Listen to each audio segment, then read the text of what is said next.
नमस्कार, इन खबर में आपका स्वागत है। मध्य प्रदेश में ऑपरेशन लोटस को लेकर के चल रहा हंगामा थम गया है। कहा जा रहा है कि वो ऑपरेशन फेल हो गया। खैर, वो सियासी मामला था। राज्यसभा के तीसरे सदस्य के चुनाव को लेकर के ये पूरा ऑपरेशन था। कौन पास हुआ कौन फेल, ये तो चुनाव के वक्त पता चलेगा। लेकिन दूसरा मुद्दा मिल गया है, वो इससे बड़ा मुद्दा है और उसको लेकर के कमलनाथ सरकार को घेरा जा रहा है। दरअसल मध्य प्रदेश में जो बोर्ड की 10वीं की परीक्षा है वो चल रही है और उसमें सोशल साइंस का पेपर था। उसमें 2 सवाल ऐसे पूछ लिए, कमलनाथ सरकार के लिए मुसीबत बन गई है। सवाल नंबर 4 में जो विकल्प दिया गया था वो दिया गया था आज़ाद कश्मीर का, और सवाल कुछ इस तरीके का है कि पेयर को मिलाना है, यानी कि जब पाकिस्तान और भारत के युद्ध की बात आएगी तो उससे जा कर के उसको मिलान करना है। ऐसे और भी उसमें विकल्प दिए हुए हैं। तो बजाय पीओके लिखने के आज़ाद कश्मीर लिख दिया गया। ठीक इसी तरीके से सवाल नंबर 26 में भारत के मानचित्र पे आज़ाद कश्मीर बताने को कहा गया। अब इसके बाद तो हंगामा मचना ही था। बीजेपी ने वार करना शुरू कर दिया कि कांग्रेस शुरू से अलगाववादी आंदोलनों का समर्थन करती रही है, ये उसी का नतीजा है, उसी मानसिकता का नतीजा है।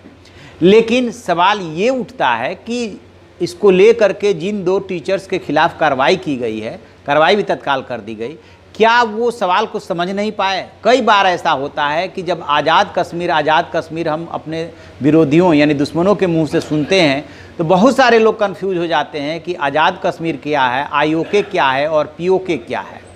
दरअसल है क्या कि जब जम्मू कश्मीर भारत में उसका विलय हुआ था, उसके बाद पाकिस्तान ने उस पर हमला कर दिया था, और जब ये मामला संयुक्त राष्ट्र संघ में पहुंच गया था तो जहां पे सेना जिस स्थिति में थी, तो जम्मू कश्मीर का कुछ पोर्शन चला गया था पाकिस्तान में और कुछ पोर्शन रह गया भारत में।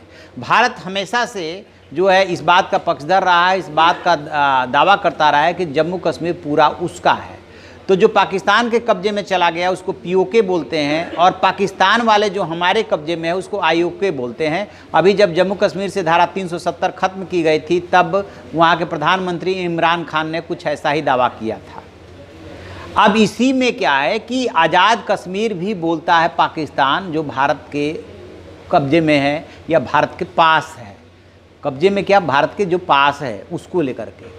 और भारत के गृह मंत्री अमित शाह ने पार्लियामेंट में ये दम भरा था कि पीओके हमारा है और हम उसे लेके रहेंगे। एक और दिलचस्प चीज़ हम आपको बताना चाहते हैं कि जो जम्मू कश्मीर विधानसभा की, अब तो वहाँ पे विधानसभा रही नहीं, लेकिन जो सदस्य संख्या थी उसमें जो पीओके है यानी पाकिस्तान ऑक्युपाइड कश्मीर है, उसके सदस्यों की संख्या भी निर्धारित थी उसमें, और उतनी सीटें खाली छोड़ी जाती थी। तो भारत का कहना ये है कि पूरा जम्मू कश्मीर हमारा है।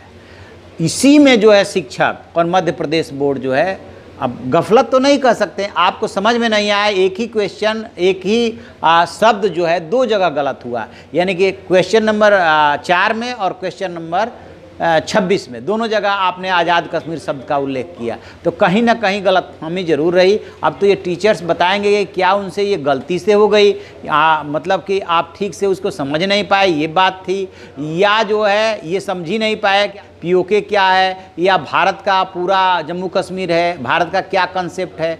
जो सवाल नंबर 26 है वो उसमें बहुत बड़ा ब्लंडर है। ब्लंडर इस सेंस में है कि भारत के मानचित्र पे आप जो है आज़ाद कश्मीर बताने को कह रहे हैं। इसका मतलब अंदाज़ा लगाया जा सकता है कि शिक्षक जो है इस चीज़ को समझ नहीं पाए कि जम्मू कश्मीर किसका है, भारत का पूरा है। ये भारत ऐसा दावा करता रहा है, भारत उसको सैद्धांतिक रूप से मानता है, क्योंकि जम्मू कश्मीर का भारत में बाकायदे विलय हुआ था। यही भारत के दावे का आधार है, और इसी को लेकर के भारत के गृह मंत्री ने कहा था कि इसमें किसी को संशय नहीं होने चाहिए कि जम्मू कश्मीर पूरा का पूरा, चाहे वो पाकिस्तान के पास हो, वो हमारा है और उसे हम ले करके रहेंगे। देखते हैं अब आगे ये विवाद कौन सा टर्न लेता है। जो भी अपडेट होगा हम आपको बताते रहेंगे। आप देखते रहिए हमारा डिजिटल चैनल इन खबर। Thank you. इन खबर चैनल को सब्सक्राइब करें और बेल आइकन दबाना ना भूलें।